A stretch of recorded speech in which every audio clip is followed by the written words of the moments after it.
Au Canada, entre janvier 2016 et septembre 2020, 19 355 personnes sont décédées dues à des intoxications d'opioïdes.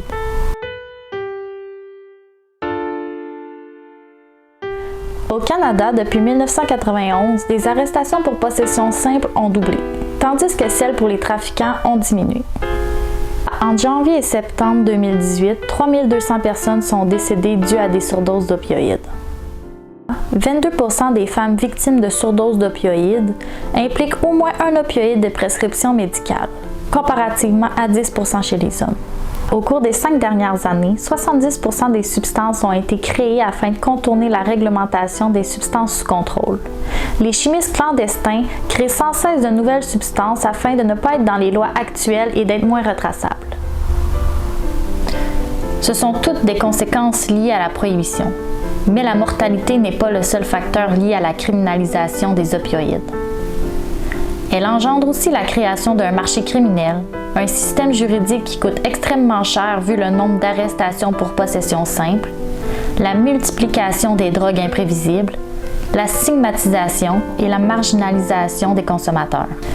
Suite à cette exclusion, les personnes faisant usage de substances psychoactives sont plus réfractaires à demander de l'aide. Dans la rue, il est impossible de connaître la composition et la concentration dans les substances. Puisqu'on ne peut pas voir à l'œil nu ce que contiennent les substances et qu'elles peuvent contenir des opioïdes qu'on pourrait ne pas vouloir consommer, il faut un antidote. L'antidote actuel est la naloxone qui intervient auprès des personnes qui sont en surdose d'opioïdes. Par contre, les organismes qui en possèdent sont insuffisants. Les pharmacies n'en ont pas en grande quantité et les personnes incarcérées n'y ont pas accès. Par conséquent, les organismes qui offrent du matériel stérile et sécuritaire sont manquants, ce qui ne permet pas l'amélioration des conditions de vie des personnes. Dans les substances, il y a les opioïdes, mais il y a aussi le café, le thé, le cacao et l'alcool. Ce sont tous des substances qui sont licites et banalisées. Pourtant, l'alcool est très nocif. L'alcool est publicisé, encouragé et fidélisé par la carte Inspire, ce qui en fait la substance qui crée le plus de méfaits, toutes substances confondues, autant pour le consommateur que son entourage, que la société. Alors, qu'est-ce qui justifie la criminalisation des opioïdes et la légalisation de l'alcool? Une des solutions qui permettrait grandement à améliorer la situation serait la décriminalisation des substances et d'accroître l'approche de la réduction des méfaits. La décriminalisation permet de mieux connaître et contrôler la composition, la qualité des substances et donc de diminuer les surdoses.